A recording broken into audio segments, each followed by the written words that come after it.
Hi friends, welcome back to our channel. మీరు చూడబోయే ఈ వీడియోలో 2024వ సంవత్సరం ఆగస్టు నెలలో అష్టమి రోజున రాబోతున్న కాల అమావాస్య నాడు వృశ్చిక రాశి వారి జీవితంలో జరగబోయే విషయాలేమిటి, ఆ సమయంలో ఈ రాశి వారు ఎలాంటి పరిహారాలు పాటిస్తే శుభ ఫలితాలు పొందుతారు అనే విషయాలు తెలుసుకుందాం. వృశ్చిక రాశిలోకి విశాఖ నక్షత్రం 4వ పాదంలో జన్మించిన వారు, అనురాధ నక్షత్రం 1, 2, 3, 4 పాదాల్లో జన్మించిన వారు, జ్యేష్ఠ నక్షత్రంలోని 1, 2, 3, 4 పాదాల్లో జన్మించిన వారు వస్తారు. ఈ రాశి యొక్క అధిపతి కుజుడు. అలాగే వృశ్చిక రాశి వారికి ఆగస్టు నెలలో గ్రహస్థితి ఎలా ఉండబోతోందో ఇప్పుడు తెలుసుకుందాం. ఈ రాశి వారికి ఆగస్టు నెలలో వృషభ రాశిలో కుజుడు మరియు గురుడు యొక్క సంచార స్థితి, కర్కాటక రాశిలో రవి సంచార స్థితి, సింహ రాశిలో బుధుడు మరియు శుక్ర సంచార స్థితి, కుంభరాశిలో వక్రగతిలో ఉన్న శని భగవానుని సంచార స్థితి, మీన రాశిలో రాహువు సంచరిస్తున్నారు. ఈ యొక్క గ్రహస్థితుల కారణంగా వృశ్చిక రాశి వారి జీవితంలో ఆగస్టు నెలలో అష్టమి కాల అమావాస్య రోజున ఎలా ఉండబోతోందో ఇప్పుడు తెలుసుకుందాం. ఈ రాశి వారికి ఈ సమయంలో కుజుడు సప్తమంలో ఉన్న వృషభ రాశితో సంచారం చేయడం కారణంగా కుజదోషాలు ఏర్పడతాయి. అందువల్ల ఈ రాశి వారు ఈ సమయంలో తెల్ల జిల్లేడు చెట్టు చుట్టూ ప్రదక్షిణలు చేయడం, అలాగే తెల్ల జిల్లేడు చెట్టు దగ్గర దీపం వెలిగించడం, ప్రతిరోజు సూర్య నమస్కారాలు చేసుకోవడం, ప్రతిరోజు సూర్యునికి అర్ఘ్యం సమర్పించడం, పక్షులకు కుక్కలకు ఆహారం పెట్టడం వంటివి చేస్తున్నట్లయితే శుభ ఫలితాలు పొందుతారు. ఈ రాశి వారు తెల్ల జిల్లేడు చెట్టు వేరును తెచ్చుకుని దానికి పసుపు రాసి వినాయకుడిగా భావించి ఆయనకు తంత్ర తాంత్రిక కాలభైరవ వరసిద్ధి గణపతి యొక్క పూజా కార్యక్రమాలు ఆచరించి తరువాత దాన్ని మీ పూజా మందిరంలో పెట్టుకున్నట్లయితే అద్భుతమైన ఆరోగ్య సిద్ధి, ఆనంద సిద్ధి, అలాగే కనక సిద్ధి అనేటటువంటి 16 రకాల సిద్ధులు మీరు పొందుతారు. ఈ రాశి వారికి పంచమ స్థానంలో రాహువు సంచరిస్తున్న కారణంగా ఈ రాశి వారికి ఎవరికైతే కొత్తగా వివాహం జరిగిందో వారికి సంతాన యోగం కలుగుతుంది. తల్లిదండ్రుల నుండి ఆస్తుల్ని పొందుతారు. పిల్లలు కూడా మంచి అభివృద్ధి పొందుతారు.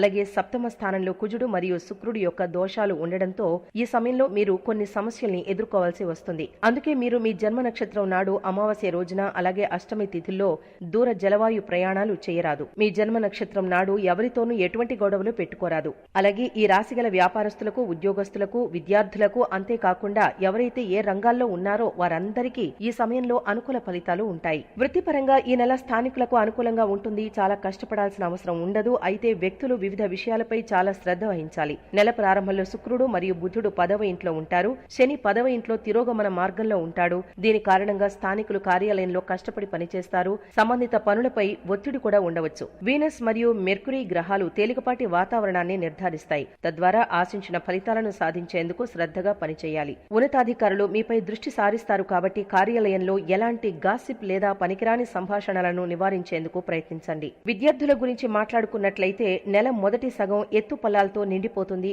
రాహువు 5వ ఇంట్లో ఉంచబడతాడు. 5వ ఇంటికి అధిపతి అయిన బృహస్పతి 7వ ఇంట్లో కుజుడుతో ఉంటాడు. దీని వలన మనస్సు పదునవుతుంది. మేధస్సు కూడా పరిపక్వం చెందుతుంది. పూర్తి ఏకాగ్రతతో పనిచేస్తారు. కానీ ఎప్పటికప్పుడు కొన్ని ఆటంకాలైతే ఉండవచ్చు. ఇది మీ అధ్యయనాలను ప్రభావితం చేసే కొనసాగింపు లేకపోవడానికి దారితీస్తుంది. ఈ సమస్యను పరిష్కరించడానికి కొంత నాణ్యమైన సమయాన్ని ఒంటరిగా గడపండి. ఏకాగ్రత స్థాయిల పెంపులపై దృష్టి పెట్టండి. విద్యారంగంలో అనుకూల ఫలితాలు పొందుతారు. పోటీ పరీక్షలకు సిద్ధమవుతున్న వ్యక్తులు కొన్ని ఇబ్బందులు ఎదుర్కొని నెల 2వ భాగంలో విజయం సాధిస్తారు. కుటుంబ పరంగా ఈ నెల 2వ ఇంటికి అధిపతి అయిన బృహస్పతి నెల మొత్తం సప్తమంలో ఉంటాడు మరియు పూర్తి దృష్టితో మొదటి ఇంట్లో దృష్టిని ఉంచడం వల్ల తగిన నిర్ణయాలు తీసుకోవచ్చు. కుటుంబ సభ్యులతో పాటు స్థానికుల ప్రవర్తన ప్రేమ మరియు ఆప్యాయతతో నిండి ఉంటుంది. ఇది కుటుంబ జీవితమంతా శాంతి మరియు ఆనందాన్ని కలిగిస్తుంది. మీ ప్రేమ సంబంధానికి మధ్యస్థ రూపంలో నెల ఫలవంతంగా ఉంటుంది. 5వ ఇంట్లో రాహువు ఉండటం వలన మీ ప్రేమ బంధంలో మీరు నిరంకుశంగా ఉంటారు. స్థానికులు పెద్దగా మాట్లాడతారు కానీ సకాలంలో పనులైతే చేయలేరు. ఇది అస్తవ్యస్తమైన వాతావరణాన్ని సృష్టించేందుకు దారితీస్తుంది. తద్వారా మీ ప్రేమైన వ్యక్తిని కలవరపెడుతుంది. ఇది రిలేషన్షిప్ లో టెన్షన్స్ పెరగడానికి కారణమవుతుంది. స్థానికుల ఆర్థిక పరిస్థితి గురించి మాట్లాడుకున్నట్లయితే నెల ప్రారంభం ఆర్థికంగా అనుకూలంగా ఉంటుంది. కేతువు 11వ ఇంట్లో ఉండి ఆర్థిక స్థితిని బలపరుస్తాడు. దేవగురువు బృహస్పతి 7వ ఇంట్లో కూర్చుని 11వ ఇంట్లో పూర్తి దృష్టిని కలిగి ఉంటాడు. తద్వారా ఆదాయ స్థాయిలు పెరుగుతాయి. 5వ ఇంటికి అధిపతి అయిన దేవగురువు బృహస్పతి 7వ ఇంట్లో ఉంటాడు. వ్యక్తుల ఆర్థిక స్థితిని కూడా మెరుగుపరుస్తాడు. ఆరోగ్య దృక్కోణంలో స్థానికులకు నెల బాగానే ఉంటుంది కానీ జాగ్రత్తగా ఉండాలి. రాశికి అధిపతి అయిన కుజుడు సప్తమంలో కూర్చుని రాశిని పూర్తిగా చూడటం వలన ఆరోగ్యం సురక్షితంగా ఉంటుంది. ఆగస్టు 26 నుండి కుజుడు కూడా 8వ ఇంటికి వెళతాడు. స్థానికులు ఆ సమయంలో సురక్షితంగా నడపాలి. లేకుంటే సమయపాలనలో ప్రమాదాలు మరియు శారీరక ఇబ్బందులు తలెత్తే అవకాశాలున్నాయి. ఈ మాసం అనుకూలదాయకం. శ్రమతో కూడిన విజయాలు సాధిస్తారు. మీ చిత్తశుద్ధి ఆకట్టుకుంటుంది. ఆదాయం సంతృప్తికరం. రోజువారీ ఖర్చులే ఉంటాయి. పెట్టుబడులకు తరుణం కాదు.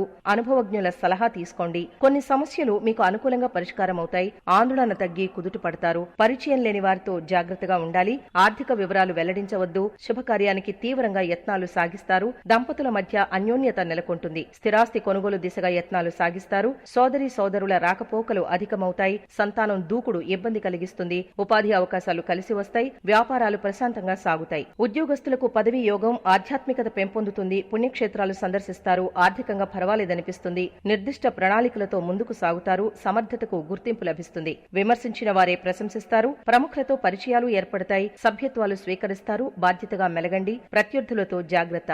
ఏ విషయాన్ని తేలిగ్గా తీసుకోవద్దు. గృహ అలంకరణల పట్ల ఆసక్తి పెంపొందుతుంది. ఆది సోమవారాల్లో పనుల్లో ఒత్తిడి, చికాకులు అధికం. కీలక సమావేశాల్లో పాల్గొంటారు. రవి సంచారం వలన వ్యాపారంలో జాగ్రత్తలు తీసుకోవడం మంచిది. మిత్రులతో అకారణంగా విరోధాలు వచ్చే అవకాశం ఉంది. కుజ సంచారం వలన అనారోగ్య సమస్యలు ఏర్పడతాయి. భార్యాభర్తల మధ్య అన్యోన్యత తగ్గి విరోధాలు రావచ్చు. అనవసరమైన ఖర్చులు పెరగవచ్చు. బుధగ్రహ సంచారం వలన బంధువర్గంతో అకారణంగా విరోధాలు ఏర్పడగలవు. చెడు స్నేహాలకు దూరంగా ఉండడం మంచిది. శుక్ర సంచారం అనుకూలమైంది కాదు. అనవసరమైన ఖర్చులు పెరుగుతాయి. మానసిక భయం. బంధుమిత్రులతో విరోధాలు, దుష్ట సావాసాలు ఏర్పడతాయి. చేసే వ్యవహారం నందు స్థిరత్వం లేక ఇబ్బందులు పడతారు. వ్యాపారం నందు ధన నష్టం కలగవచ్చు. చిన్నపాటి అనారోగ్య సమస్యలు కూడా ఎదురవుతాయి. ఉద్యోగంలో పై అధికారులతో సమస్యలు ఏర్పడగలవు. భార్యాభర్తల మధ్య మాట పట్టింపులు రాగలవు. శుక్ర సంచారంతో కొన్ని పనులు సజావుగా సాగుతాయి. ఈ మాసం మఘ నక్షత్రం వారికి మాసాధిపతి బుధుడు. బంధువుల కలయిక, వ్యాపార అభివృద్ధి ఆలోచనలు, ధనలాభం, పనులు పూర్తవుతాయి. విష్ణు సహస్రనామ పారాయణం చేసుకోండి. ఈ మాసం పుబ్బ నక్షత్రం వారికి మాసాధిపతి గురుడు. వృత్తి వ్యాపారాలు లాభసాటిగా జరుగుతాయి. నూతన వస్తు ఆభరణాలు కొనుగోలు చేస్తారు. మీరు శివస్తోత్రం పారాయణం చేయడం మంచిది. ఈ మాసం ఉత్తర నక్షత్రం వారికి మాసాధిపతి చంద్రుడు. మానసిక ఆనందం, నూతన వ్యాపారాలు, పెద్దల యొక్క పరిచయాలు, గౌరవ మర్యాదలు పెరుగుతాయి. దుర్గా స్తోత్రం పారాయణం చేసుకోండి.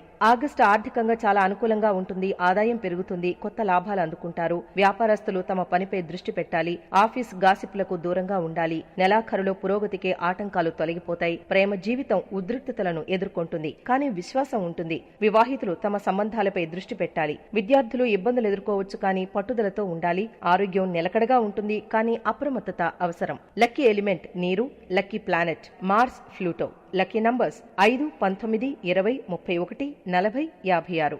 లక్కీ డేస్ గురువారం, సోమవారం, శనివారం, బుధవారం. Lucky colours maroon, red, pink, sky blue. ఇక పరిహారం చూసుకున్నట్లయితే మంగళవారం నాడు చిన్నపిల్లలకు బెల్లం, శనగ ప్రసాదం పంపిణీ చేయండి. సో ఫ్రెండ్స్, చూసారుగా. ఇలాంటి మరిన్ని విషయాలను మీరు తెలుసుకోవాలనుకుంటే వెంటనే మా ఛానల్ను సబ్స్క్రైబ్ చేసుకోండి.